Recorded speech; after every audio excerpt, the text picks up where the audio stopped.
행복한 수학 첫 번째 강의입니다.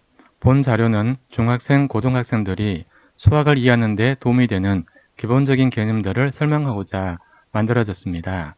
본 자료는 교재 없이 강의 시청하는 것만으로도 그 내용을 이해할 수 있도록 충분히 쉽게 하여 보다 많은 학생들이 이해할 수 있도록 설명하고자 합니다. 본 자료는 학생들이 언제든지 이해할 수 있도록 주제별로 제작하고자 하며 그 시간도 많지 않도록 노력하고 있습니다. 본 강의는 첫 번째, 정의란 무엇인가, 수학에서의 정의, 정의 사용리에 대해서 설명하고자 합니다. 첫 번째, 정의란 무엇입니까? 국어 사전에는 수많은 정의에 대한 자료들이 있습니다. 첫 번째 정의, 진리에 맞는 올바른 도리, 사람으로서 지켜야 할 바른 도리라고 설명하고 있습니다. 예를 들면 정의를 세우다, 반대말은 불의가 되겠습니다. 또 두 번째 정의는 올바른 마음 또는 바른 뜻이라고 풀이하고 있습니다. 사용 예는 그는 정의감에 불타 있다.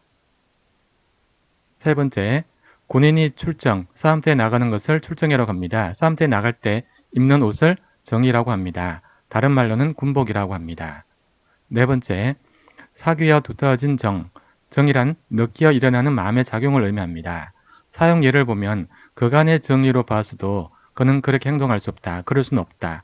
자, 그 밖에도 국어 사전에는 많은 정의가 있습니다. 그렇다면 수학에서 사용하는 정의는 무엇일까요? 정의.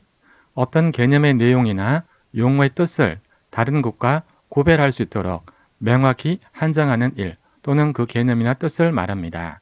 예를 들면 정의를 내리다. 자, 본 지문에서 세미콜론 왼쪽에 있는 것은 개념이나 용어입니다. 그리고 오른쪽에 있는 것은 용어에 대한 내용, 뜻풀이에 해당됩니다. 정의는 간단히 뜻매김, 뜻풀이라고 할 수가 있습니다. 자, 그럼 수학에서 사용되는 정의에 대해서 간단히 살펴보고자 합니다. 가장 쉽게 이해하는 것이 물건의 개수를 세는 것입니다. 그 대표적인 예는 사람의 손가락의 개수를 세는 것입니다. 만약 어떤 사람에게 왼손의 손가락을 개수를 물어보면 누구든지 5개라고 대답합니다. 또 질문합니다. 왜 5개인지 물어보면 그것은 또 다른 문제에 해당됩니다. 개수를 세는 방법을 정확하게 설명하지는 못하더라도 그 결과인 5개라는 것에는 모두가 동의하고 인정합니다. 자, 그러면 확인해 보겠습니다. 왼쪽 손바닥을 위로 향하면 가장 굵은 손가락은 제일 왼쪽에 있습니다. 왼쪽부터 각 손가락은 서로 다른 이름이 있습니다. 가장 왼쪽에 있고 가장 굵은 손가락은 엄지손가락이라고 합니다. 그리고 그 다음에 있는 손가락은 집게손가락이라고 합니다. 그리고 세 번째, 가운데 있고 가장 긴 손가락은 가운데 손가락이라고 합니다. 그리고 다음에는 약손가락. 그리고 마지막으로 가장 오른쪽에 있고 가장 작고 가장 가는 손가락은 새끼손가락이라고 합니다. 자, 대부분의 사람들은 손가락을 셀 때 엄지손가락부터 시작합니다. 즉, 엄지손가락을 1개, 집게손가락은 2개, 가운데 손가락은 3개, 약손가락은 4개, 그리고 마지막 새끼손가락을 5개라고 하면서 손가락의 개수는 모두 5개라고 말합니다. 다른 사람은 모두 그것이 맞다고 합니다. 자, 그렇다면 만약 어떤 사람이 손가락을 세는데 자기는 특별하게 세겠다고 합니다. 즉, 이렇게 씁니다. 엄지손가락부터 시작하여 1개, 2개, 5개, 4개, 3개라고 합니다. 그러면 새끼손가락까지 손가락을 모두 세었습니다. 그리고 나서 손가락의 개수는 3개라고 말합니다. 또 어떤 사람은 이렇게 셉니다. 즉, 대부분의 사람처럼 엄지손가락부터 시작하여 1개, 5개, 4개, 3개, 2개라고 셉니다. 새끼손가락까지 모두 세었습니다. 그리고 나서 손가락의 개수는 2개라고 말합니다. 또 어떤 사람은 이렇게 셉니다. 즉, 대부분의 사람들처럼 엄지손가락부터 시작하여 1개, 2개, 2개, 3개, 4개라고 합니다. 새끼손가락 모두 세었습니다. 그리고 나서 손가락의 개수는 4개라고 말합니다. 자, 같은 손가락을 세면서 어떤 사람들은 5개라고 말하고 어떤 사람은 3개, 어떤 사람은 2개, 어떤 사람은 4개라고 말합니다. 자, 뭐 때문일까요? 물건의 개수를 세는 방법에 대해서 서로 다르게 적용했기 때문입니다. 수학에서 물건을 세는 방법은 한 가지뿐입니다. 그것이 정의입니다. 그리하여 모든 사람이 그러한 방법으로 물건을 셉니다. 자, 만약에 손가락이 없다면 그것을 셀 필요는 없습니다. 즉, 없는 물건은 세지 않습니다. 만약 물건을 센다는 것은 그 물건이 있다는 것을 가정합니다. 물건을 첫 번째 세는 것을 1개라고 합니다. 즉 한계는 물건을 세는 가장 작은 숫자입니다. 만약에 물건의 크기가 서로 다른 것보다 작다고 해서 한계가 아닌 반계라고 한다면 그것은 물건을 세는 올바른 방법이 아닙니다. 만약 그것도 세야 된다면 그 작은 것이 바로 한계라고 해야 됩니다. 즉 한계는 물건의 크기와 상관없이 첫 번째 세는 것을 의미합니다.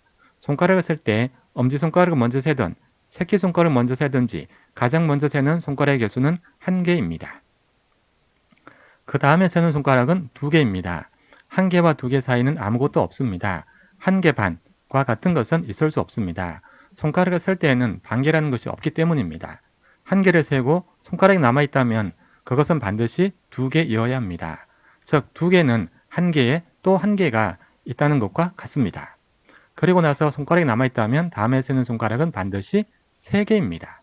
두 개와 세 개 사이는 아무것도 없습니다. 두 개 반은 개수에서는 있을 수 없습니다. 즉, 세 개는 두 개보다 한 개가 많습니다. 그리고 세 개는 한 개보다 두 개가 많습니다. 또한 손가락이 남아있다면 그 다음에는 반드시 네 개가 됩니다. 세 개와 네 개 사이는 아무것도 없습니다. 또 그리하여 또 손가락이 남아있다면 다음에는 반드시 다섯 개입니다. 그리고 같은 수를 여러 번 세워도 안 되며 반드시 한 번만 세워야 합니다. 즉, 한 개, 두 개, 두 개 등과 같이 똑같은 말을 반복하면 안 된다는 것입니다. 이렇게 하면 엄지손가락부터 세든지 새끼손가락부터 세든지 모든 손가락을 다 세면 마지막에는 반드시 다섯 개가 됩니다. 그리하여 손가락의 개수는 다섯 개입니다. 만약 어떤 사람이 두 개의 손가락을 붙여서 손가락 끝이 떨어지지 않는다면 그것은 아주 특별한 경우가 되는 것이고 보편적으로 손가락을 세는 방법에서는 적용하지 않습니다. 그리하여 어떤 사람이 손가락을 세더라도 어떤 방법으로 손가락을 세더라도 손가락의 개수는 다섯 개가 됩니다. 이처럼 손가락을 한 개, 두 개, 세 개, 네 개, 다섯 개의 순서로 세어야 합니다. 이렇게 세어야만 하는 것은 물건을 세는 방법이 정의라는 것으로 약속되었기 때문입니다. 이 약속은 수학을 공부하는 모든 사람들에게 반드시 지켜야 하는 것입니다. 이처럼 수학에서의 정의는 모든 사람들이 반드시 지켜야 하는 떼풀이가 되는 것입니다. 우리가 정의를 모른다고 해서 물건을 세지 못하는 것은 아니지만 수학에 있어서 정의를 올바로 이해하는 것은 그만큼 수학 공부에 도움을 주기 때문입니다. 수학에서 정의를 간단히 모든 사람이 반드시 지켜야 하는 떼풀이라고 이해하시면 됩니다. 또는 손가락을 세는 방법을 떠올리시면 됩니다.